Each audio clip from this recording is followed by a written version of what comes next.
сразу начнем. Спаситель — это же некое, может, человек из будущего, это продолжение Спасителя или что-то новое? Ну, вообще «Спаситель» это на самом деле была короткометражка, просто изначально мы снимали. Мы не рассчитывали, что мы снимем из нее полный метр. Вот, вместе с моим автором, соавтором, сценаристом Михаилом Мировиковым. Мы вначале сняли короткометражный фильм, а потом, после того, как он был в конкурсной программе МКФ, потом взял гран-при на фестивале «Короче», ну, вообще так успешно прошел по фестивалям, я так полушутя предложил соавтору, говорю, а давай ее распишем на полный метр, просто пофантазируем. Вот. И мы как-то так очень, скажем, не сразу, но ловко придумали какие-то разные развития ситуации, как все могло происходить. И в дальнейшем я принес этот сценарий Сергею Михайловичу Сельянову, который был как раз главным на фестивале «Короче», директор фестиваля «Короче», где я как раз взял гран-при. Он видел фильм, и он сказал, давай я посмотрю, почитаю сценарий. Уже потом перезвонил, и мы начали работать. Он сказал, давай с ним. Здорово. А вообще, как рождался характер Числова, или вот хотя бы Александр Числов, откуда он у вас появился? Это же шикарный же актер! Ну да, шикарный актер. Ну вообще у Числова порядка что-то 250 эпизодических ролей, если я не ошибаюсь. Вот. И я его все время видел в эпизодах. Я просто с ним снимался в такой картине «Яр» у Марины Разбежкиной. Ага. Как раз недавно было что-то 10 лет, что ли. Вот, тут отмечали. И, короче говоря, я долго искал кого на эту роль и никак не мог вспомнить подходящего. И мне просто мама посоветовала, говорит, ты как-то снимался там вот с Сашей Числовым с таким. Я говорю, с каким Числовым? Она говорит, ну ты помнишь, ну вот. Я вспомнил, и это было в 10-х. То есть тут кастинг мама сделал, короче. Хорошо, хорошо. А как мама? Я его вызвал на пробу вызвал, и мы с ним пообщались. Уже все в дальнейшем немножко переделалось, переписывалось немножко под него, потому что у него специфическое, так скажем, амплуа. Вот. Но и больших ролей он никогда не играл, он эпизодник такой. Да. А большую роль вообще мама играет в работе? Помогает или как? Да нет. Большую роль такого нет, просто я как-то так чисто случайно общаюсь, там, я что-то не знаю, пока найти кого. Такого нет. Но они следят с папой за творчеством. А беспокоятся за то, что вы делаете, там, звонят? Но они не беспокоятся, но они интересуются постоянно, как бы поддерживают, это как бы приятно. Так что, в общем, родители есть родители. Это да. А вот бюджет фильма 60 миллионов. Окупился вообще в прокате? Возможно ли такое вообще у нас в России? Ну, вообще, прокат уже прошел, «Человек из будущего», я не знаю, когда можно будет увидеть, но может быть его можно будет увидеть там в интернете. Вот сложно сказать. Пока его в интернете нет, потому что он еще не обкатался по фестивалям. Да. Он сейчас будет во Владивостоке на Меридианах Тихого, фестиваль такой есть международный. Ага. Он будет в Германии, в Котбусе, ну и дальше он поедет. А в плане того, что окупаемость или нет, сейчас вообще с индустрией все как бы гладко на самом деле. У нас, не могу сказать, что у нас фильм приносит прибыль, если это не новогоднее кино, так скажем, да? Либо какое-нибудь такое корпоративное комедия. Так что у нас с этим немножко сложно, конкуренция большая, но она большая не в российском рынке, она большая с западными картинами. Вот. И в принципе нужно очень много в рекламу убивать. Ну, окупаемость, он не окупился, безусловно, и, наверное, продюсеры в какой-то степени даже знали, наверное, что он не окупится, релиз на лето, это, в принципе, мертвый сезон. Вот. Когда, в принципе, никто не ходит, а мы и так уже переносили достаточно долго премьеру, вот, тянули, мы уже просто понимали, что тянуть смысла большого нету, но и на рекламу денег не было, как таковых. Вот. Ну и это был дебют, дебют зачастую всегда ограниченный прокат. Это да. Ну, почти что да. А вот про дебют я хотел узнать. Вот фильм участвовал в кинотавре, да? Впервые Да. Впервые вообще за историю фестиваля больше половины это дебютные фильмы. Это что, индустрия меняется, и вообще в каком направлении индустрия кино меняется? Дебютантов, да, дебютантов было много. Индустрия... Мне сложно судить. Мне кажется, в принципе, ничего такого изменения в кинематографе в российском не происходит. Может быть, я так... Ну, если честно, мне кажется, это такая некая немножко видимость, просто возможность появилась же. Появилось больше возможностей технических снимать кино.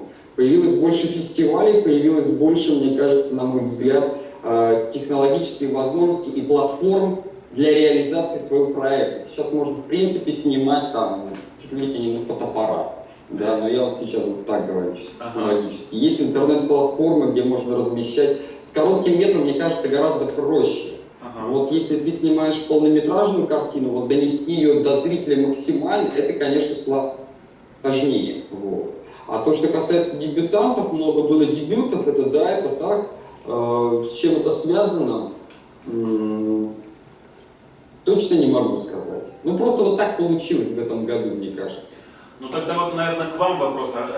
Как вообще пришли к своему полному метру? У вас же много ролей, много короткометражек. Как к этому пришли? Ну да, но я до этого мне что-то предлагали, от чего-то я отказывался. Там на полных метрах. Потому что немножко не мой сценарий был или еще что-то. Мне хотелось чем-то со своим все-таки, таким более авторским. Хотя вот «Человек из будущего» такой арт-мейнстрим, на мой взгляд, ну, смесь авторского и жанрового. Вот. Но вы его не видели, к сожалению. Но если короткометражку разбирали, пока не видели. Вот. Но если короткометражку разбирать, то это такая чистая жанровая комедия, на мой взгляд. Просто полная картина, она немножко уже другая, она в другом ключе. Там просто есть, я снимал картину, скорее всего. Мы сейчас все живем в состоянии апокалипсиса такого, на мой взгляд. И мне кажется, самоиронии мы потеряли. То есть мы перестали сейчас немножко смеяться над собой. Ну, в хорошем смысле. В тонком таком понимании. Все такое достаточно очень напряженное. Ну и вообще в мире конфликтности очень много. Да? Вот. И мне кажется, самоирония как раз сейчас она отсутствует. Вот. И об этом, наверное, кино, о том, что все мы делаем ошибки, в общем-то, и надо как-то относиться к ним более сдержанно. Ну когда же он уже выйдет в массы? Ждем уже теперь. Да, ну у пиратов пока его нет.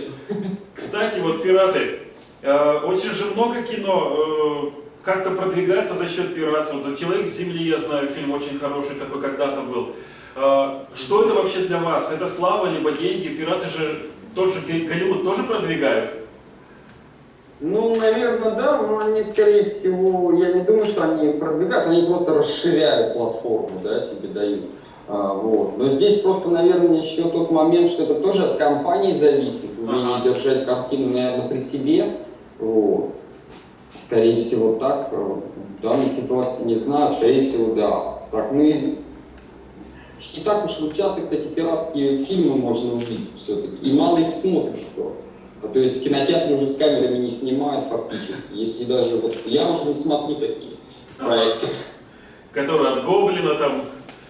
Ну да. Я либо в кинотеатре смотрю, либо кино, которое, в принципе, сложно найти где-то, и там азиатское какое-нибудь, вот они появляются в интернете. Я понимаю, что я это посмотреть не могу, я в интернете. Понятно. Смотрю пиратское, но там хорошее качество. Ага. А вот когда вы сказали, что пришлось новый опыт с полным метром, вообще как развивались отношения там, с новыми людьми, типа продюсеров? Это же огромный штат людей, с которыми надо как-то жить. Как это вообще было? Да, мне в этом плане, не знаю, мне в этом плане было комфортно, наверное, из-за того, что продюсер, так скажем, достаточно известный, да, с огромным опытом, я, например, мне как бы было, так скажем, в мой процесс не вмешивались, и, в принципе, мы все говорили на берегу. Вот, что и как, и как бы было определенное доверие, тем более, мне кажется, у них, они видели уже короткометражный фильм, они в какой-то степени понимали, да, это не просто с нуля запускается картина, да, и ты не понимаешь, что там произойдет, что там вообще будет. Так что в этой ситуации мне доверяли, и я на самом деле рад, что так получилось. Ну, тут тоже такой момент, наверное, это группа крови. Продюсеры же все разные, режиссеры. С кем-то ты можешь сойти, с кем-то не можешь. Такой вообще живой процесс. Так что мне было достаточно, не могу сказать прям, я в комфортных условиях был. Я был в таких нормальных рабочих условиях, в которых я работал. А с коллективом мне позволили набрать мою группу, которая у меня работала на «Спасителе». То есть, да, и Сергей Михайлович разрешил мне взять всех, кто был, и это правильно было, как на мой взгляд. У меня был художник-постановщик, только вот появился другой, Эдуард Галкин, такой известный. Оператор тот же самый остался, соавтор сценария тот же, техническая группа та же, ну, в общем-то, все то же самое. То есть не было как с той колбасой, как в тубом жирном зайце, да, как раз уж дали денег, то и пляши, как мы хотим. Ну да, такого не было. Ну, кино это немножко такой момент. Слава Богу. Тоже там, смотря с кем работаешь. Да. А вот ваша первая главная роль в «Прогулке» в 2002 году режиссировала Юля Колесник. Вот ваше отношение вообще к киноиндустрии, где все больше и больше появляются женщин-режиссеров? Я сейчас на киношоке нахожусь, сегодня закрытие будет фестиваля, я здесь просто как гость. У меня был показ картины в городе, для жителей. Был уже, вот тут уже было распределение, кстати, я сейчас проболтаюсь. Давайте. Вот. Ну, короче говоря, да, женщин в кинематографе становится все больше и больше. Это здорово. Вот. Это здорово. Или нет? Ну, я не знаю, как бы это здорово или не здорово, то есть мужчин-то нету. Если ты говоришь, что это здорово, я не знаю, с тобой не согласен. Вот. Но в этом нет, наверное, ничего плохого. Я просто не считаю, что женское кино есть мужское. Просто бывает же так, что разделение такое начинает происходить. Но это тоже такой странный момент. Я не знаю, почему происходит. Наверное, потому что у нас нет жанрового кино в кинематографе. Вот от этого происходит, потому что все-таки жанровое кино, на мой взгляд, если это не комедия, там же девушки могут снимать комедии. Я ужасов, например, не знаю режиссер девушек, которые бы снимали хоррор. Или триллер какой, фантастику, боевик, ну там Бигелоу, да, но она одна в Штатах. Такая женщина, которая снимает «На гребне волны», там снимает с Харрисоном Фордом про подводные лодки. Вот. Ну, таких мало. А вот если это такое авторское что-то, тогда да. Но вот у нас, к сожалению, как бы много таких картин авторских, наверное. Жанровое появляется, но не так часто. У нас еще рынок не такой большой. А вот вы были с Тасей на 2 фестивалях в Америке в 2008 году. Вообще, как вы себя чувствовали, что ли, в тот момент со своим дебютным фильмом? Вы все-таки куда-то в другой мир попали, наверное. Ну да, это есть такой момент, потому что вообще я был на фестивале Telluride, это такой фестиваль уровня Sundance. Только там не раздают призы. И чем он уникален, он даже старше, чем Sundance, если ошибаюсь. И там они со всего мира собирают, по их мнению, лучшие работы, которые они считают. И, в общем, приезжают все, приглашают. Я вот был в Стасе, я был просто поражен, в том году там были очень мощные мастер-классы проходят, и там покупают билеты в гостиницах, где это все проходит в Колорадо, в этом городке за чуть ли там не за 4, не за 5 месяцев. Приезжают со всего мира студенты, там приезжал Финчер, он показывал тогда «Зодиак», премьеру, закрытая премьера «Зодиака». Ну, в общем, вот такой уровень фестиваля, и там, конечно, все очень так, достаточно не пафосно, просто, но ты понимаешь, что уровень такой немножко очень-очень серьезный. И, конечно, работы, которые там были, меня так поразили. А русских там очень редко бывает, на самом деле. Из русских там был давным-давно, если я не ошибаюсь, Тарковский привозил «Зеркало», полный метр свой. Полный метр туда Никита Сергеевич Михалков привозил, «Утомленные солнцем». потом Балабанов туда им привозил груз 200, и когда вот я приезжал со своей короткометражкой, приехал Дворцевой Сергей, он привозил тюльпан. Она в Каннах что-то взяла, один из специальных призов на Каннском фестивале. А почему так мало русских, как думаете? Снимаем же тоже хорошее кино. Снимают хорошее, но, может быть, как-то отсматривают отборщики, может быть, не все отсматривают, а что-то там, кто-то посоветовал, а кто-то сказал что-то. Потому что меня как бы увидели мою картину, и то ли сейчас ее увидели, не могу вспомнить, ее вроде бы увидели, кто-то из отборщиков, в общем, сказал на одном из фестивалей, что есть такая картина, посмотрите, и слух пошел, и дошло до отборщиков. Ага. Вот как-то так. И они посмотрели, и я поехал туда. То есть это путешествие. Некая роль случайности тоже есть, да? Ну, тут не случайности, они все равно отсматривают очень много. У них огромная база, которые они работают очень профессионально. И отборщик, я потому что приехал, я смотрел конкурсную программу, я, конечно, обалдел, потому что там уровень технический и, так скажем, кинематографический очень высокий. Вот, очень высокий. Я редко такое вижу. Ага. А у нас такого можно достичь вообще технического уровня? Есть такая возможность в России или как? Это дорого или как? Да нет, мне кажется, сейчас технологии развиваются настолько быстро, угнаться уже за ними бессмысленно. Мне кажется, мы так потихоньку так догоняем что-то на уровне. Но это все вопросы бюджета. Вот. Нам вообще, мне кажется, не надо стоит соревноваться с индустрией, с какой-то с американской. У них это все уже достаточно так сделано четко, стильно. И бюджеты, конечно, совершенно другие. Ага. И надо учитывать, что английский язык – это язык номер один. Понятно. В мире. Тут никуда не денешься. У нас своя отличная почва, очень мощная историческая, у нас большие культурные пласты есть. Так что, мне кажется, нужно просто что-то делать свое, и в жанрах больше, кино должно быть разное. Я вот сейчас азиатов смотрю в Южной Корее, у них свой рынок, у них картины, Южной Кореи. У них там картина, которая, например, стоит 5 миллионов долларов, она у них на рынке собирает по 60, по 70 миллионов долларов. Вот это их рынок, они как бы для себя, у них свои звезды есть, при всем при том картины очень хорошие. И они же и бывают и на мировой арене, как бы очень хорошо звучат. Так что вот, как-то так. А вот этот вот Стасий, такой ход, когда только игра актеров и эмоции, это вот один из способов пробиться на мировой рынок, чтобы не заниматься переводом. Я понял. У нас просто, когда я учился, есть такое первое задание, это снимать кино без слов.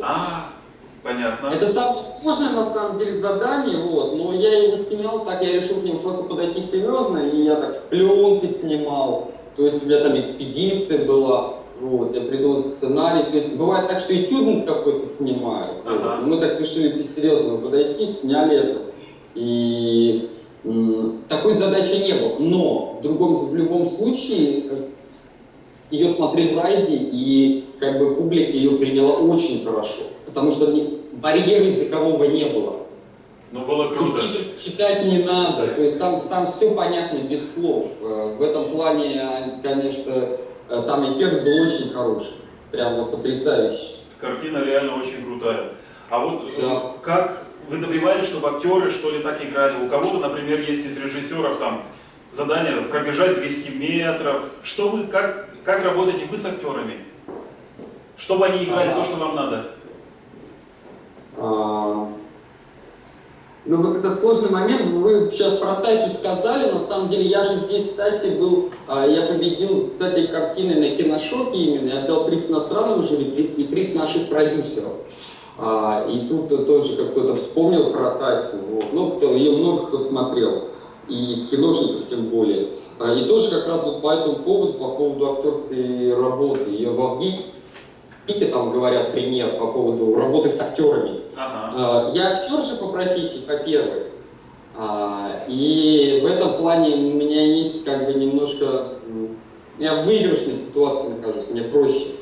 И у меня больше пристроек с ними работать. Например, каждый актер, он индивидуален. И ты каждому должен найти определенный подход. Кому-то нужно показать. Реально показывать. Если он отлично актер, он умеет копировать, он это все это сделает, он еще наполнит это. Кому-то нужно какими-то метафорами.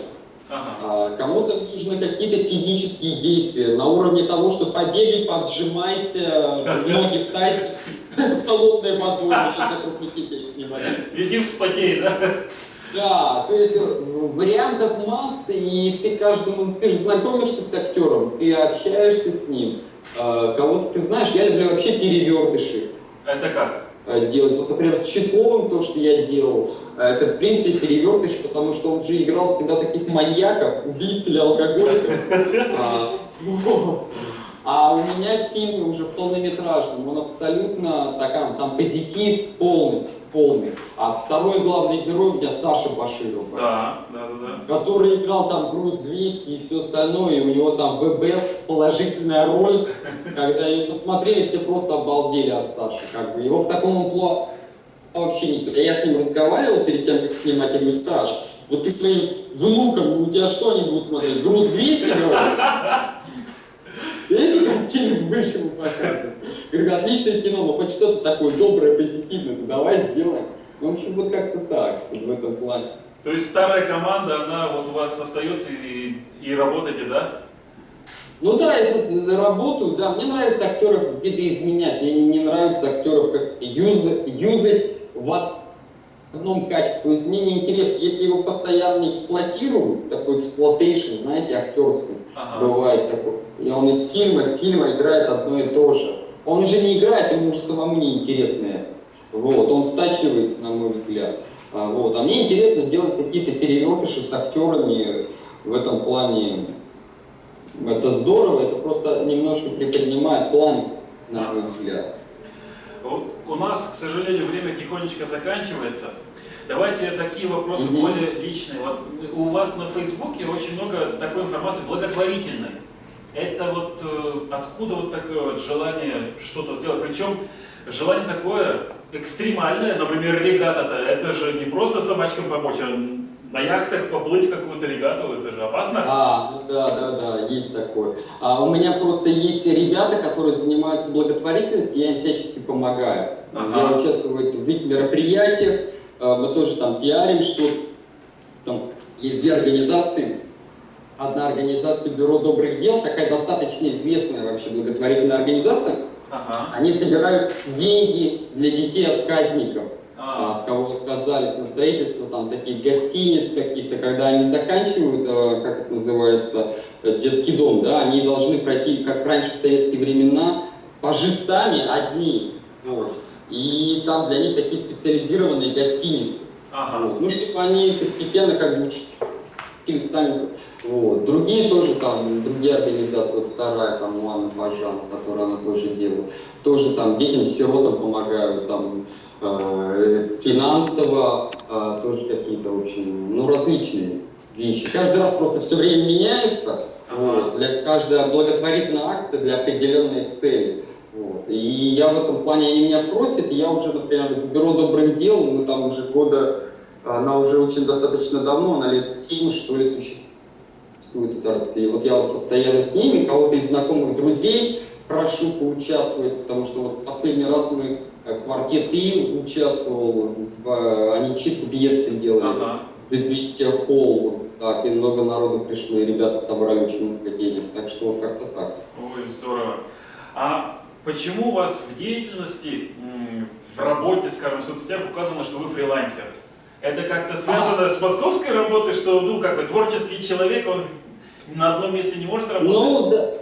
Ну да, но я не принадлежу ни какой-то студии. Да. Вот. Так же, как и, например, условно говоря, Мартин Скорсезе фрилансер. Потому что он не работает. Скорсезе фрилансер? Ну как, я сейчас условно говорю, потому нет такого, что какой-то режиссер работает прямо на одну студию. Я сейчас условно говорю, что мы тут общались по поводу нового фильма Скорсезе. Сейчас вспомнил про Скорсезе. Вот, и в принципе, ну да, я же не работаю на телевидении, на канале ОРТ в должности там режиссера передачи «С добрым утром». У меня же такого нету, так что, конечно, я фрилансер, в этом плане я свободен абсолютно, я пишу сценарии, снимаюсь, и снимаюсь не так часто сейчас, но, в принципе, все равно стараюсь раз в год для себя, чисто для поддержания формы, где-то сыграть. Вот. И то у знакомых стараюсь, ну, в общем, я не бегаю по кастингу. Хорошо. Вот, да. Нет. И как бы снимаю тоже. Я не могу сказать, что я работаю на компанию СТВ. Я работаю в определенный отрезок времени. Дальше я как бы свободен, мы дальше можем продолжать с ними работать. Вот. И либо как бы там я дальше, ну, в общем, волен выбирать. Ну, свобода это круто, если она есть. И теперь небольшой блиц под конец, и я уже дам слово зрителям, чтобы, а то тут уже хотят все. И фильмы детства, на которых вы выросли, что ли? Фильмы детства. Фильмы детства. Я просто я же вырос, наверное, такие 90-е годы, это клубы, видеосалоны открывались, ЖЭКи были все эти. Знаете, в ЖЭКе показывали, билет по рублю стоил тогда, на видеосалоны люди сидели, там все показывали на большом телевизоре рубль. Бинг, что-то такое. У нас, кстати, тоже был в таких клубах, вот, когда приезжал к тете. Я помню, было масса фильмов, я сейчас не помню что-то такого вот конкретного. Если чуть-чуть раньше, то это Ви, наверное, мне очень нравился. Ну, как нравился, я попросил уйти оттуда. Испугался очень, короче. Бывает. Понравился. Хороший фильм же. Да, это мы в кинотеатре тогда еще смотрели, видеосалон, тетя водила. Так, я, наверное, к кино вот так серьезно стал относиться в классе, наверное, 9-м. Мне стало интересно смотреть там разные какие-то европейские картины или такие картины тоже голливудские, на категории А, там, да, что-то Уолтмана. Ну, просто уже там появлялись много видеокассеты, ассортимент был больше, там уже было так, что не на уровне Джеки Чана только или Брюса Ли, или все больше и больше было, так скажем, разного кино, и у меня уже появлялся доступ к нему. И в этом плане мне очень было удобно. Я, в принципе, я не сторонник какого-то конкретного фильма или какого-то жанра, я такой киноман, я очень много смотрю фильмов, и мне нравятся различные жанры. Но в каждом жанре ты, мне кажется, должен что-то свое найти, вот, и туда мне охота это внести. Вот в «Человеке из будущего» я это внес туда, вот, в полный метр, абсолютно четко схватил. Как я смотрю на этот мир, может быть, моя позиция там через какое-то время, она видоизменится, вот, потому что мы все растем, все изменяемся, но в данный момент нет ощущения атмосферы и вообще, что происходит в мире, мне кажется, вот она точно. Очень здорово. Так, какая есть мечта, что бы вы хотели снять? Такое прямо...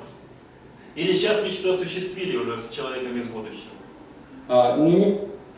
Нет, я все, остановился, что ли, больше ничего делать. Нет, у меня есть, я про мечту не буду говорить, да, она у меня в голове, безусловно, есть. Я над этим работаю, точнее не работаю, делаю дело, короче, вот так. И стараюсь по возможности быть побыстрее, помобильнее, вот, и надеюсь, уверен, что все получится. В общем, я в процессе нахожусь, и каждая картина же это определенная мечта, вот, тем более, если ты сам пишешь ее, сам хочешь сделать, так что это так, у меня достаточно большой такой диапазон различных историй, которые мне хотелось бы поделиться зрителям, но снимать только для зрителей, я не сторонник кино, что я снимаю кино для себя, то есть это неправильно, кино это такой, все-таки, мне кажется, вид искусства абсолютно зрительный. Снимать кино для себя, которое кино никто не понимает, это, мне кажется, какая-то в этом есть такая. Ну хорошо. И от меня последний вопрос. Кем вы хотите стать, когда вырастете? Кем я хотел стать, когда я вырасту? Не. Кем вы хотите стать, когда вырастете? Кем я хочу стать, когда я вырасту? Ой, я честно хочу быть. Еще раз. Наверное, космонавтом. О, здорово. Космонавт это... А вот как раз и про это же и человек, наверное, да? Про космос? Ну да, но там почти про космос, на самом деле там перевертыш за перевертышем, так что он идет у нас час 15, но вот люди, которые смотрели зрители, говорят, там за час 15 у вас столько происходит, и ты постоянно не понимаешь, это так, а потом там новый перевертыш, что если очень, начиная, веселая, смешная и, мне кажется... Да ё-моё, ну когда оно уже выйдет, да? Ждем. Да, отлично. Ну и сейчас вопрос от зрителей.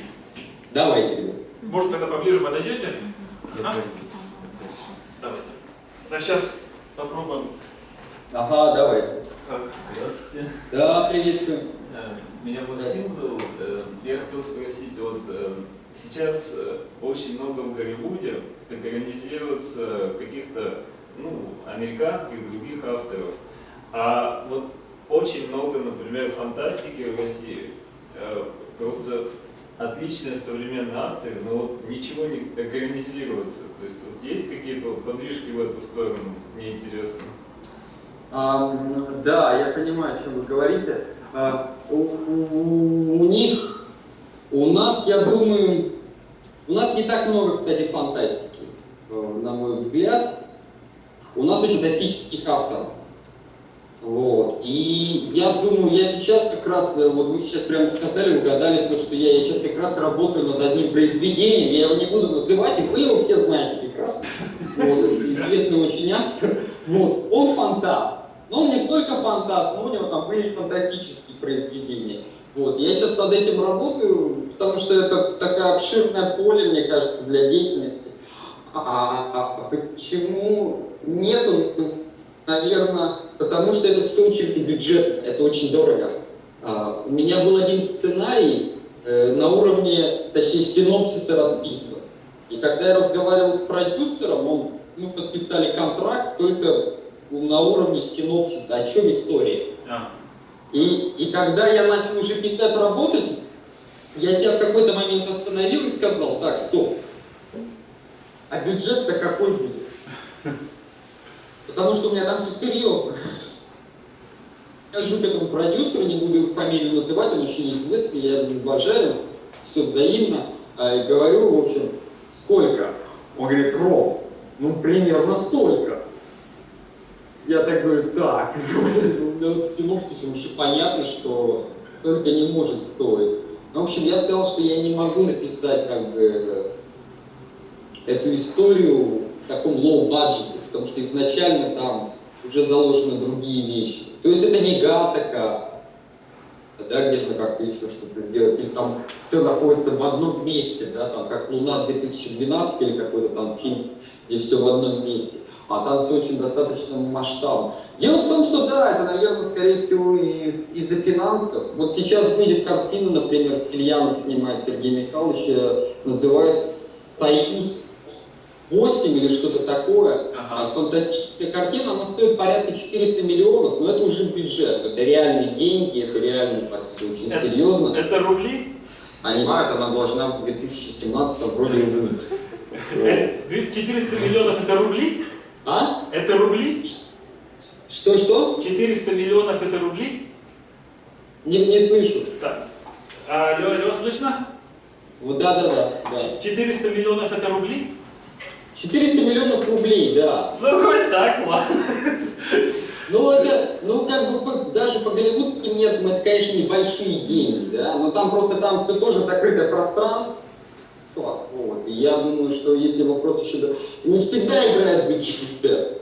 Можно снимать кино и достаточно с низким бюджетом. Это не значит, что у тебя должны быть там огромные бюджеты. Все зависит от драматургии. Но если драматургия позволяет тебе разворачиваться по полной, то почему бы нет?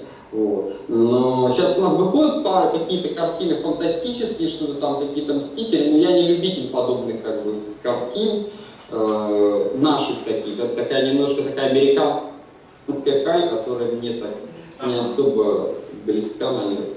Так, еще вопросы? Давайте.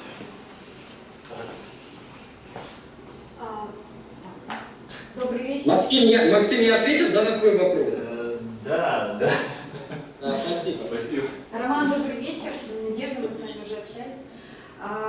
У меня такой вопрос. Вот Роман Артемьев — это все-таки актер, режиссер, сценарист, продюсер. Вот кто? То есть что ближе? И второй такой момент. А насколько сейчас вообще в киноиндустрии нужно быть универсальным? Это личное желание человека, либо это требование индустрии? Вот на Западе в киношколах их учат, когда они учатся, их учат быть всеми. Они там сами снимают, потом меняются ролями, они сами продюсируют, потом они друг у друга в работах снимаются. Мне кажется, это правильный путь, ты должен как бы всю систему абсолютно знать. Вот.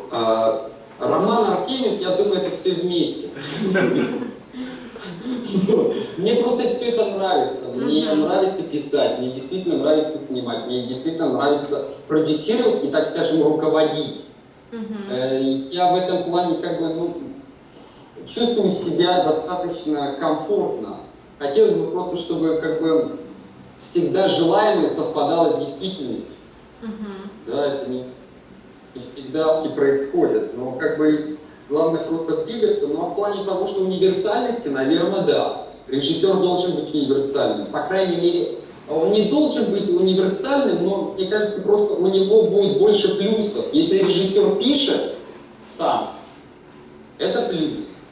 Потому что он может что-то взять, например, могут предложить сценарий, он может где-то доработать или улучшить историю. Вот. Подогнать ее под себя, так скажем.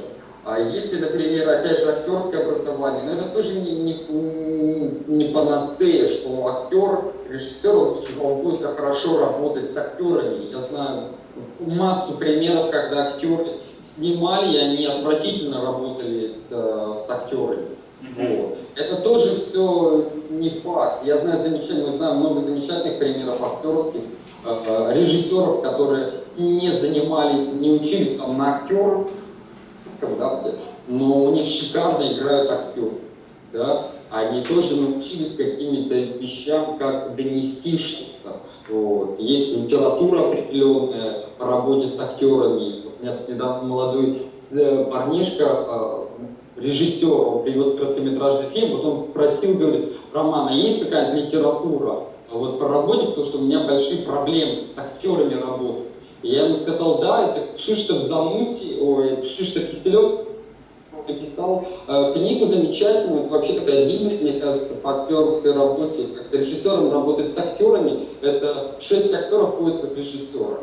Замечательно, простая в принципе, для начального такого этапа, просто ее можно читать, там очень хорошие упражнения даются, и вообще видение профессии как бы есть определенное. Так что как-то. Но режиссер должен быть очень коммуникабельным. Нужно уметь все время лавировать. Это вообще такая профессия, мне кажется, надо быть пластичным учиться. Но это не значит, что ты должен быть конформистом. При этом, да, что ты соглашаешься со всем. Нет, это я не об этом. Режиссер тоже должен уметь отстаивать свою позицию и добиваться того, чего он хочет. Иначе он не режиссер. Тут у нас стесняются вопросы задавать. Можно тогда тоже вопрос? Да, конечно. «Тупой жирный заяц». Там тоже очень много всего можно разбить на цитаты на всю жизнь. Есть такая одна фраза в автобусе, когда из лука достал кое-что и сказал, что научиться этому нельзя. Научить этому нельзя, научиться можно. Фраза хорошая. Как вот вы к этому относитесь? Я думаю, что да, это так, абсолютно. Потому что, мне кажется, это должно быть желание самого человека. Тебе никто не... Я вот учился на актерском факультете, и на режиссуре. Только за счет своего каких-то, за счет своих потуг ты начинаешь что-то как бы получать. Потому что все, что тебе могут сказать, это как бы форма, а это не то, что как бы осязаемо или то, что ты делаешь конкретно. Потому что ты работаешь как бы на практике. Потому что если ты не практикуешь это, ну это как бы сложно. Я вот стараюсь постоянно там писать или читать, потому что это такой момент, ну ты все время в деле, в работе. Мать тоже вот сейчас дебют снял, я надеюсь, что там дальше пойдет поплотнее. Вот, я к этому стремлюсь, иду. Чтобы пауз тоже каких-то не было. Но для этого тоже должен быть у тебя материал, который ты можешь предлагать. Вот как-то так. Так что да, я уверен, 100% нужно просто самому работать. Научиться могут быть шикарные педагоги, они могут тебя правильно направить, правильно подсказать, но дальше ты можешь просто не реализоваться, если сам ничего делать. Ну что ж, время у нас, к сожалению, подошло, очень все быстро пролетело. Спасибо, что уделили нам время, спасибо, что рассказали о вашей шикарной профессии, шикарном проекте. Я рад, что с вами наконец-то познакомился лично, а не только фильмы смотрел. Вот. Пусть все будет хорошо, и дай Бог, чтобы вы нас радовали все большим и большим количеством картин. Спасибо вам. Спасибо.